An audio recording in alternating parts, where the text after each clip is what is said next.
So magandang araw kabola. Sa video na ito, pag-uusapan, magpo-focus po tayo dito po sa trade rumor kabola na pinost po ni Snow Padua kabola patungkol nga po sa first round pick po ng Titan na paglalabanan daw po or kunin po ng TNT Group or MVP Group at saka ng San Miguel Corporation Group. So mga hindi pa nakasubscribe, pakipindot naman po yung subscription button. So direkta na po natin pag-usapan ito.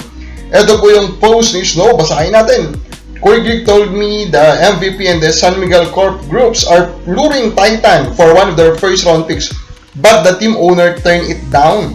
Another Corey Glick told me Titan will hope to pick DJ Fener ng Abra. Wala naman na si Mike Phillips, manipis na yan, ibigay nyo na sa amin. O, himay-himayin natin ito pong rumor na ito kabola, no?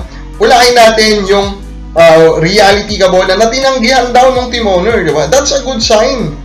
Di ba kabola? That is a good sign about the credibility nitong Titan na team. Although, let us be honest, kasi kung hindi po kayo familiar sa Titan, ang Titan po, wala pa po silang legit na product, yung mismong Titan. Of course, yung mga may-ari, mayayaman yung mga yan.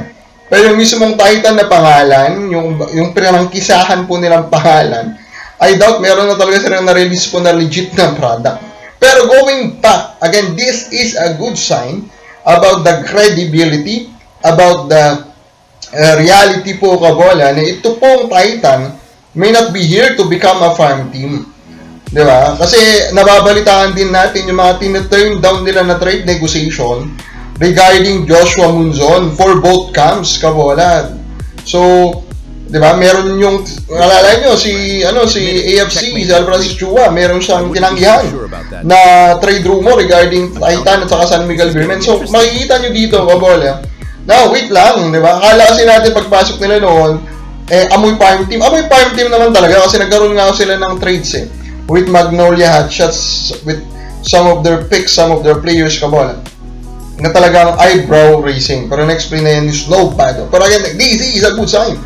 Now, yung reality, kabola, na si Mike Felix, wala na, parang sinasabi, or ang gusto nilang iparating kay Titan is mahina na itong paparating na draft, hindi na siya kasing lakas. We still do not know.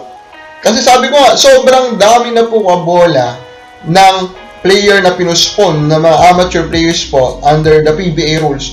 Ang pinuspon yung pagpasok sa PBA because of the Opportunity International League. Dumadami na rin po yung capacity kabola ng mga field foreigners na pumunta dito out of nowhere. Kung maalala nyo again, di ba, si Bearfield doon, out of nowhere yung pagpasok niya po dito po sa PBA. Si Felix Lemeti, di ba, bigla-bigla nilang nag-arrive. No, napakagaling po pala na player.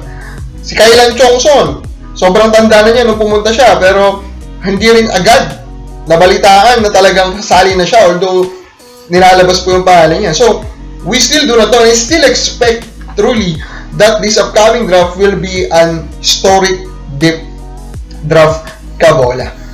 Now, of course, if pinaglalabanan po ito ng San Miguel at saka ng MVP Group, we need to see kung ano ba yung dapat na trade package kabola na hingin po ng Titan. Kaya titingin tayo ng trade package na sa palagay ko dapat hingin po ng Titan from San Miguel Beermen at TNT Group kabola. But before that, tingin nga muna tayo ng ating mga fun trade suggestion. Again, kung may suggestion ka na trade o gusto mong mag-comment, comment mo lang. We will always try to find a way para po makapag-reply po sa inyo kabola. So, let's start po with this suggestion by Kim Oliveres Piraes. Sabi niya dito, ito sa akin, fine trade lang. TNT, makukuha daw si Bearfield, si David, yung second round pick ng bossing. NLEX, makukuha daw si Eram, si Parks, at saka si Kabuntin. And then of course, Blackwater, makukuha yung NLEX original pick, si Enoch Valdez, si Ramirez, at saka si Cyrus Torres. So si TNT, makukuha niyo yung dalawang player na ng Blackwater na alam natin na nasa trade block. And their two main guys, si Bearfield at si David. Of course, in their side of the fence, they will give up Eram, yung rights ni Parks, si Kabuntin. And if that's the case, then they won this trade, diba? Kung yun lang po yung kasi, again, yung rights ni Parks, hirap niyang i-value pero, diba, hindi nga pwedeng valuehan yan ng katumbas ng first round pick kasi baka hindi naman talaga bumalik, kabola, diba? So for them to give up that lang para makuha po si Fairfield sa kasi David, panalo sila. So, yun, napaka-imposible po nito. Then, for NLEX, Kabola, of course, ang mangyayari niyan for NLEX, hindi na rin sila talo dito kasi yung chances po na mapabalik po ni Coach Jimmy Lapag si Parks, nandun. Kabola, possible talaga.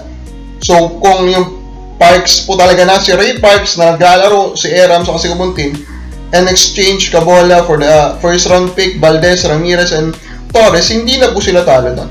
Pero yung sa Blackwater, Kabola, yung original pick na NLEX, Valdez, Ramirez, Torres, yung Ramirez, Torres kasi tinanggihan na daw yan for Christian David, according sa mga rumors. So, para mong sinasabi, yung katumbas po ni Bearfield is Enoch Valdez, saka yung NLEX original pick.